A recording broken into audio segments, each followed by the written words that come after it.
So, Shanti, can you talk about how happiness works in our lives? Yes, this is a good question. Our nature is bliss, explained in this book, and there is a chart in the back of it. So, in short, Supreme Consciousness is universal, it reflects within us as Atman. So, Atman and Brahman consider identical.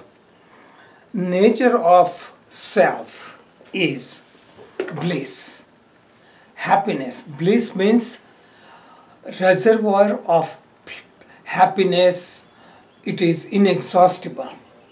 But when this reservoir reflects in the mind, we call it happiness or pleasure. So it is a small fraction of bliss. And we are covered up with many layers: causal body, astral body, and gross body, and then we deal with the world. Or 7 layers, so 7 kosha, annamaya or gross, pranamaya means energy, manomaya means mental, vijnanmaya means intellect, and anandamaya means I consciousness. So supreme bliss first comes to causal body, then astral body and gross body. This is called happiness. For most people, happiness comes from the world. From the world, it means I have lots of money, I am famous, I have lots of power, I have position. So this is abstract happiness. Happiness because you cannot hold on to it, but in your mind you become happy.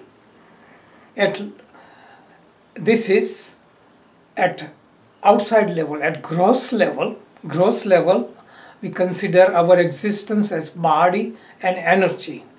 Scriptures describe body as gross body, but I describe body and energy so you can understand function of the body. At this level, pleasure or happiness comes by stimulation to the senses: seeing, hearing, tasting, touching, and smelling. When these senses get stimulated, then one gets connected with the source and gains some spark of that bliss is called pleasure. Most people find tremendous, generally relate to food and sex. That is the pleasure for them and is fleeting, short lasting. Still, one goes to deeper level. One lives moral life. One has practices satsang. One does selfless service. So one is above the gross body and its mental level.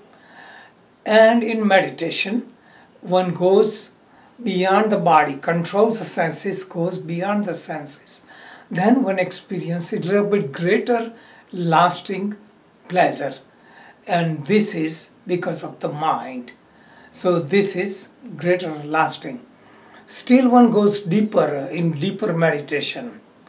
Then in deep meditation or samadhi, one is very close to supreme consciousness and one experiences the bliss. One feels greater joy, greater bliss.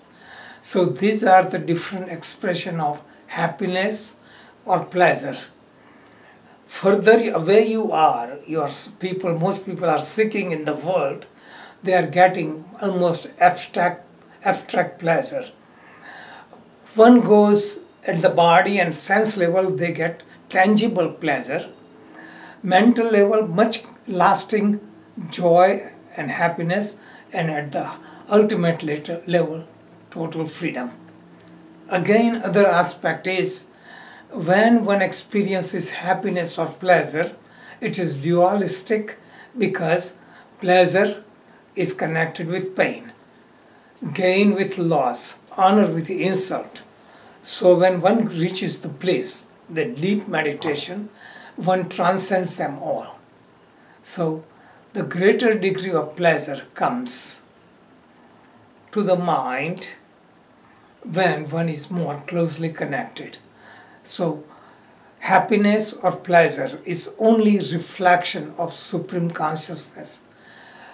If one wants to get highest kind of happiness, then direction is to go from the world to the gross body, to astral body, causal body, and transcend it.